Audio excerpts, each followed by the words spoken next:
Silent ஃபிலிம்ன்ற கான்செப்டை selling பாயிண்டா வச்சு வந்திருக்கு காந்தி டாக்ஸ். கடுமையான வறுமையில் இருக்கிற படிச்ச இளைஞரா வராரு விஜய் சேதுபதி. மும்பையில் ஒரு ஸ்லம் ஏரியால உடம்பு சரியில்லாத அம்மா கூட இருக்காரு. இதுக்கப்புறம் இழக்கிறதுக்கு எதுவும் இல்லைன்ற மாதிரியான சுச்சுவேஷன். இந்த நிலையில கார்பரேஷன் ஆஃபீஸில் வேலை கிடைக்கணும்னா 50,000 லஞ்சம் கொடுக்கணும். மெஸ்ல கடனை செட்டில் பண்ணாதான் அடுத்த வேலை சாப்பாடு வரும். காதலி வீட்லயும் மாப்பிள்ளை பார்க்க ஸ்டார்ட் பண்ணிட்டாங்க. மும்பையோட அதர் எண்ட்ல பெரிய பங்களால வாழ்ற பிசினஸ் மேனா வராரு அரவிந்த்சாமி. தொழில் போட்டியின் காரணமாக செய்யப்பட்ட சதியினால மிகப்பெரிய நஷ்டத்தை சந்திக்கிறாரு.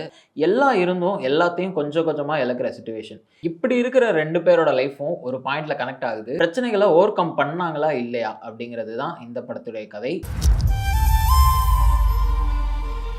விஜய் சேதுபதியோட அம்மா கேரக்டர் டெத் பெட்ல இருக்காங்க. ஆனால் அவங்கள பார்க்கும்போது எந்த பெயினும் ஃபீல் ஆகல. வெறும் செட் ப்ராப்பர்ட்டி மாதிரி தான் இருந்துச்சு அந்த கேரக்டர். அப்புறம் காமெடிக்காக ஒரு தீஃப் கேரக்டர் வச்சிருக்காங்க. பட் ஹியூமர் எந்த இடத்துலையுமே ஒர்க் அவுட் ஆகல. இந்த மாதிரி நிறைய ஃபில்லர் ரோல்ஸ் படத்தில் அங்கங்க வந்துட்டு தான் இருந்துச்சு. 2 லீட் ஆக்டர்ஸ் தவிர படத்தில் வர கேரக்டர்ஸ் எல்லாம் rich man, poor man, thief, reporter, politician வெறும் கான்செப்டா மட்டும் தான் இருக்காங்க.